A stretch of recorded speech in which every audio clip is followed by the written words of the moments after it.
नमस्कार, आप सुन रहे हैं माही संदेश ट्यूसडे थॉट्स। सुनो कहानी विद रोहित कृष्णनंदन। और आज की कहानी है महात्मा बुद्ध के उपदेशों को लेकर। कहानी आरंभ होती है कि सभी शिष्य आश्रम में महात्मा बुद्ध के आने की प्रतीक्षा कर रहे थे।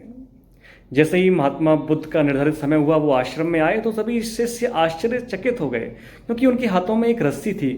शिष्यों का सोचना था कि हमेशा महात्मा बुद्ध खाली हाथ आते थे और आज उनके हाथों में रस्सी है तो जरूर कुछ ना कुछ विशेष बात है आज। जैसे ही महात्मा बुद्ध ने अपना आसन ग्रहण किया तो महात्मा बुद्ध आसन पर बैठते ही उस जो रस्सी अपने हाथ में लेकर आए थे उस रस्सी में गांठ लगाने लग गए।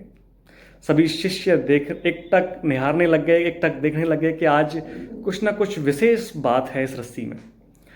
जैसे ही महात्मा बुद्ध ने 3 गांठें उस रस्सी में लगा दी तो वो शिष्यों से बोले कि आपको इस रस्सी में पहले की अपेक्षा अब कुछ परिवर्तन महसूस हो रहा है। तो सभी शिष्य ध्यान से देखने लगे तो एक शिष्य बोला कि गुरुदेव, इस रस्सी में बुनियादी स्वरूप तो वही है, कुछ परिवर्तन नहीं हुआ, बस देखने में ये नजर आ रहा है कि इसमें आपने 3 गांठें लगा दी हैं। शिष्य की बात सुनकर महात्मा बुद्ध बोले कि अब मैं इन गांठों को खोलना चाहता हूं, तो मुझे क्या करना चाहिए। तो सभी शिष्य खामोश थे कि महात्मा बुद्ध के सामने वो क्या बोले। तो महात्मा बुद्ध रस्सी के दोनों सिरों को एक दूसरे के विपरीत खींचने लग गए। तो महात्मा बुद्ध ने कहा कि क्या मैं इस तरह इस रस्सी को मैं खोल पाऊंगा, इस गांठ को खोल पाऊंगा। तो तभी एक शिष्य बोला कि इस तरह तो ये गांठें और गहरी हो जाएंगी। तब महात्मा बुद्ध ने उस शिष्य से कहा कि मुझको क्या करना चाहिए। तब शिष्य बोला कि हमें इस गांठ की तह तक जाना चाहिए कि इस गांठ को हमने कैसे लगाया था। जब तक हम ये पता नहीं लगाएंगे कि हमने इस गांठ को कैसे लगाया था तो हम इसे खोल नहीं पाएंगे।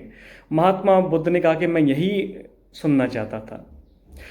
इस रस्सी को लाने के पीछे मेरा उद्देश्य यही है कि जब तक हम कारण को नहीं जानेंगे तब तक उसके निवारण तक नहीं पहुंच पाएंगे।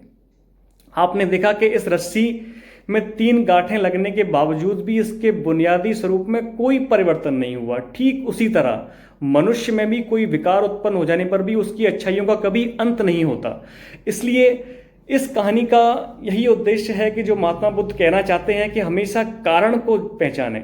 जब तक हम कारण नहीं जानेंगे तब तक निवारण तक नहीं पहुंच सकते। कई लोग कहते हैं कि मैं अपने क्रोध को खत्म करना चाहता हूं, लेकिन वो लोग ये नहीं कहते कि इस क्रोध के आने के पीछे कारण क्या है। सब चाहते हैं कि मेरा अहंकार खत्म हो जाए, लेकिन कोई ये नहीं चाहता कि इस अहंकार के पीछे जो उत्पन्न हो रहा है वो बीज क्या है, इस अहंकार का कारण क्या है जिससे अहंकार ये उत्पन्न हो रहा है।